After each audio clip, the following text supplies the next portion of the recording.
Let me quickly cut across to Yevhenia, who's the Ukrainian MP joining us. Please do give us an understanding. Here is the Ukrainian governor who says that Russian troops have been outbeaten in Kharkiv. Many of the Russian troops have been beaten back, and this seems to be a massive strategic gain for you. Well, Kharkiv was never taken by Russian troops. There were few of the military tanks and other vehicles coming through, but they were all crushed by Ukrainian army. And yes, Kharkiv has been by massive shelling, by massive bombing for more than 3 days. People are sleeping in the metro station, and I would compare this to the pictures we had from London in 1940, and the same we have in 21st century when people have to sleep in metro stations. Right now, I'm staying also in the basement because we have an air alert and we have them regularly.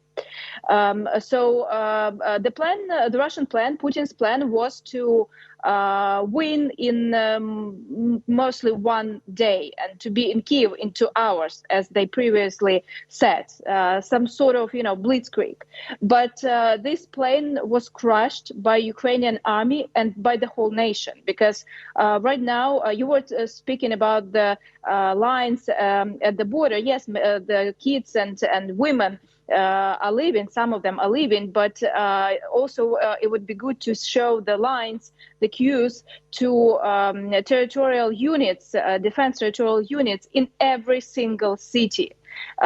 People are going to get the guns and to defend their homes. Only in Kiev, around 30,000 of volunteers joined this territorial defense unit and received guns to protect their country. And I would say that the most popular recipe right now in Ukraine is Molotov's cocktail. Yevhenia, we'd like to ask you, you say that Russian forces aren't inside Kharkiv and that you managed to regain the entire city, but how far are the Russian troops from you? And as you say that several civilians there taking up arms and ammunitions, getting up to fight the Russian forces, how far are they from you? From where? They are in Ukraine. The Russian forces are in Ukraine for 3 days in different cities. In it's at the border. They are going. Kharkiv is 40 kilometers from the border with Russia. So they give more and more troops are being killed in Kharkiv and in other regions. More than 4,000 of Russian soldiers have been killed in this war. And in Russia, the officials do not say these numbers. They say that no casualties. But right now we called on Red Cross to help us to get out these bodies. Because there are, thousands of them. And in Russia, people do not have the information what's going on. So we have to send, through internet some information. So Russian mothers, Russian wives would know that what's going on, because all of the soldiers that are captured and what they say that, well, we didn't know we'll go to war. We were near the border to train. It was special military training, and then the command took our phones and said that we're going to war. That's what these captured soldiers say. But people, their wives and mothers, do not know that they are in Ukraine and they are captured or killed. So that's the problem, that there is total censorship in Russia, and they do not want to give this information. And in Kiev right now, it's also very important city, because what Russians want, they want to go and overthrow the government, to overthrow the president, who is showing the very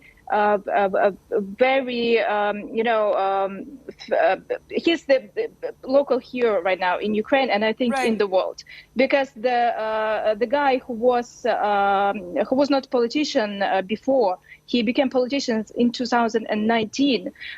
He is brave enough to to stand and to say Russians, we will punch you till the very end. We understand that Russia is trying to project that Zelensky has gone absconding, that he's missing from Kiev. Would you like to clarify? Oh, Zelensky is in Kiev and he will stay in Kiev. And he is, I think it's very symbolic that Putin cannot do anything with the whole nation, and with the president, who is the head of the command, who didn't had a lot of practice before. He is united with the whole nation, and I would say that it's not a war that is being fought only by soldiers. It's the war that's being fought by the whole nation, because people, they do Molotov cocktails and they throw them into Russian tanks.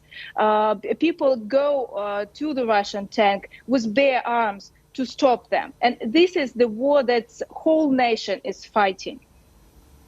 Right. Yevhenia, I'd like to ask you here, you have civilians taking up arms and ammunition. Do you have enough in supply? You have nations supplying those arms and ammunition to you. Are you encouraging citizens to take up these ammunitions to stand for their country? Is that your encouragement from the government?